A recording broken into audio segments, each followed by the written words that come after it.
It is a great honor for the Pradana Global Peace Foundation, PGPF, to host this international conference on the New World Order, a recipe for war or for peace. To the man in the street, it could mean a new and a better way of life, perhaps better facilities and better standard of living, but it is not as straightforward as that. This term, the New World Order, or NWO, which has been used by political leaders, is a generic term used to refer to a worldwide conspiracy that is being manipulated by extremely powerful and influential groups of individuals that include the wealthiest, major political leaders, corporate giants, and even some from a royal household. Their aim is to create a world authoritarian government with no nationalistic or regional boundaries that disobey their agenda. This group has existed almost undetected by a complex web of deceit and a clever use of specially crafted and scripted agenda that sway public opinion. Such are the lengths they will go to achieve their ends. Now we are reminded that, I quote, "Whatever happened in politics, you can be sure that someone wanted it to happen and made it happen." That statement came from none other than the US President Franklin Roosevelt. I'm most keen to listen to the panel of experts to better understand what is at stake. Today, we have the best brain to interpret the current situation in the world, a world filled with conflict, especially in the Middle East, in Eastern Europe, in Africa, Latin America, and even in Asia. Lastly, I would like to take this opportunity to also express my sincere thanks to many people who have come here today to listen and find out what the New World Order is all about. I hope that it can be a recipe for peace and certainly not for war. We often hear leaders talking about a new world order. And for most of us, when somebody speaks about a new world order, we visualize a better world, a world where we live a much more prosperous life, free of oppression and the like. But actually, the idea of a new world order is not new. It is very old. Basically, it is about having a world government. We should abolish all states, all nations, all borders, but instead have only one world government. And that world government is to be by certain people, elites, people who are very rich, very intelligent, very powerful in many ways. They are the ones who will govern the world. There was not much talk about democracy or choice of leaders. Instead, there was to be a government by these elites who will impose their rules on everyone in this world. And for those who are unwilling to submit to them, there will be punishment. This is the concept initially, but many have not read or do not know about this concept. But it is important for us to remember that this new world order is an old world order. It's something that was conceived more than 100 years ago. And yet it is being repeated by powerful politicians from powerful countries that it is new. We should be asking ourselves whether the people who originally conceived this idea has given up hope on achieving a world government. If we study carefully recent history, we will know that there are people who still wish to set up a world government where this government rules the whole nation, the whole world, without regard for nations or states. There would be no borders. And when I say no borders, I'm quite sure you remember lots of talk about globalization and a borderless world. Globalization and a borderless world is an expression that relates to the concept of the New World Order as it was first conceived.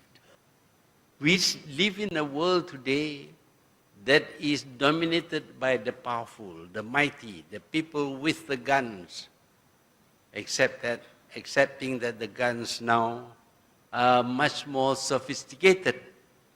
We have reached a stage where certain people have arms which could wipe out the population of this world. The nuclear weapons have that capacity. And the nuclear weapons are in the hands of certain countries and certain people. Therefore, the world is frightened of them. And when the world is frightened of them, the world becomes submissive to them. And when the world submits to them, effectively, there is one government in this world. What we are seeing today happening in the Middle East, happening in many other countries, including in Malaysia, where interference is being made in the political process of this country, all these are in the interest of establishing the New World Order. Now, would this bring peace to us? Or would it cause wars to be fought in many places? We already see wars being fought in the Middle East, wars were fought in Vietnam, and in many other parts of the world, because of the need for the people who are promoting the New World Order to establish their government of the world.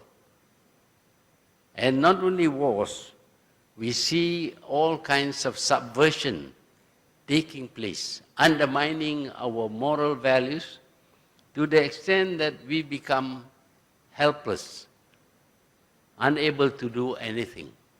And the peace that we will get from this is the peace of the graveyard, because the intention also is to reduce the number of people in this world. At the time when the New World Order was enunciated, the population of this world was only 3 billion. The intention was to reduce it to 1 billion. Now the population of the world is 7 billion. There will be a need to kill many billions of people, or to starve them to death, or to prevent them from giving birth, in order to reduce the population of this world. This is what is in store for most. For those who will suffer and die, there will be the peace of the grave.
talking about the worst things that I have experienced. I just told you about things that made the freezer glitch. My conscience started to show itself. Let's put it this way. I was training to become a psychopath and I failed. I did not complete the training and didn't become a psychopath. My conscience came back, and the most difficult part for me was, because I had such a great status there, I was a success.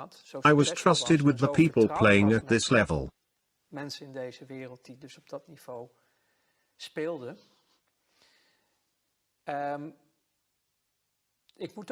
To put it carefully, most of these people followed a not very mainstream religion.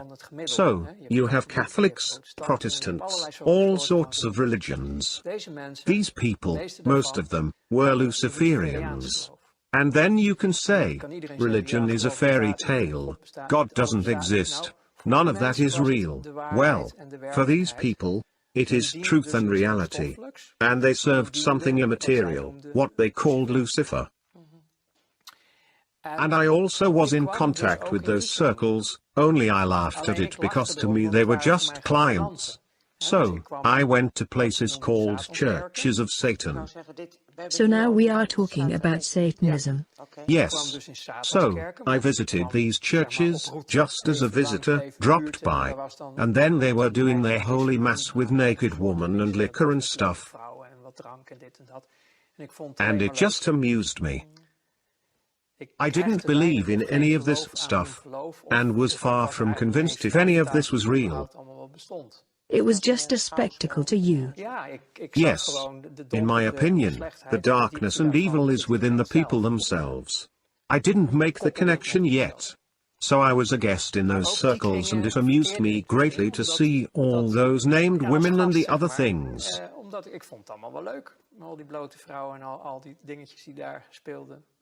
It was the good life.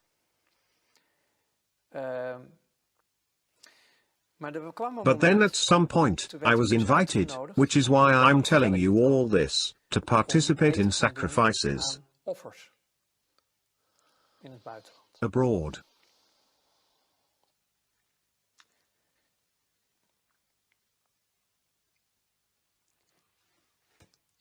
That was the breaking point. Children. You were asked to do that? Yes. And I couldn't do that.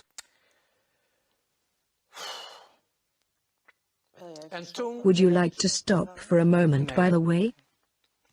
No. And then I started to slowly break down. I lived through quite a lot as a child myself, and this really touched me deeply. Everything changed. But that is the world I found myself in. And then I started to refuse assignments within my job. I could no longer do it, which made me a threat. I was no longer capable of functioning optimally. My performance started to shake and I had refused tasks. I had not participated. The purpose of the whole thing, eventually, in that world, is that they have everybody in their pocket. You need to be susceptible to blackmail. And blackmailing me proved to be very hard if I look back on it. They wanted to do that through those children. And that broke me. Is that, you are not telling me something new, what they also do in politics?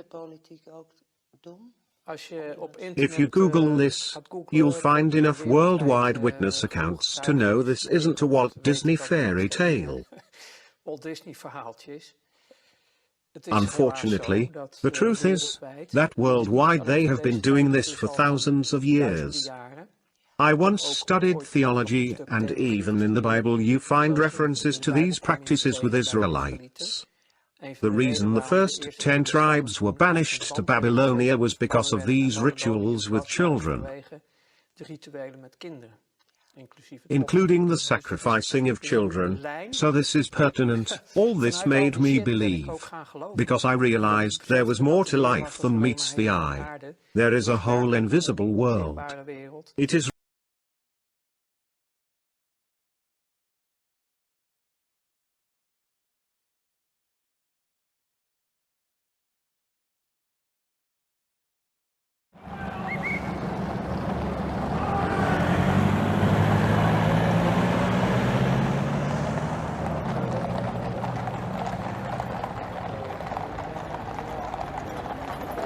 Gud, det ser ut som att de kommer från en helt annan tid, eller hur? Precies. Ja.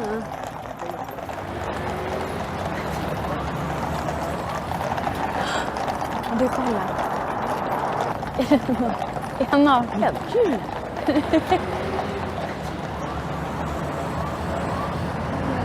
Så. Det händer inte. Filmar du det här, eller?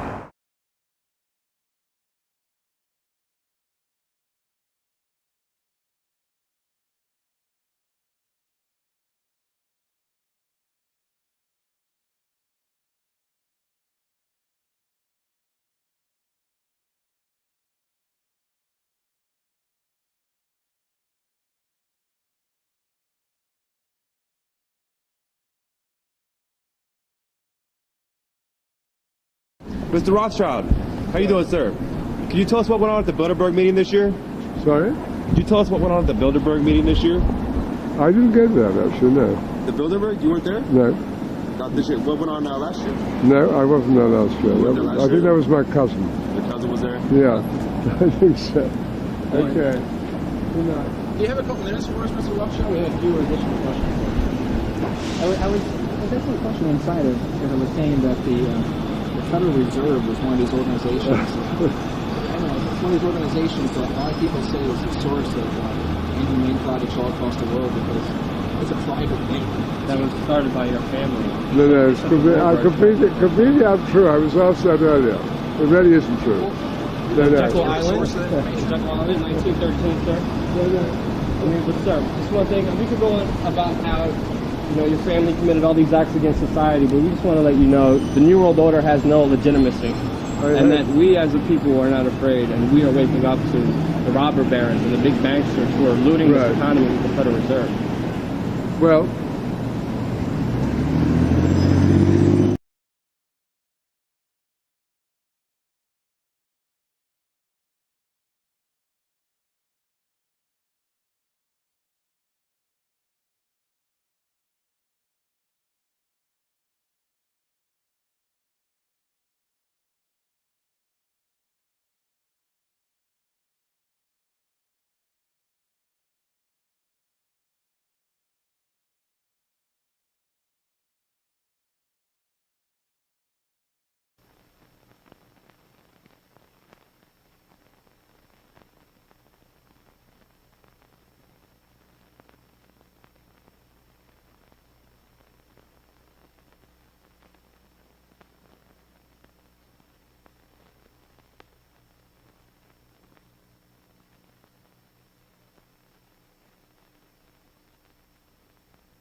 These actions are a direct violation of the resolution of the General Assembly, which had been adopted by a vote of 48 to 6, with 3 abstentions, as well re-established peace in that area.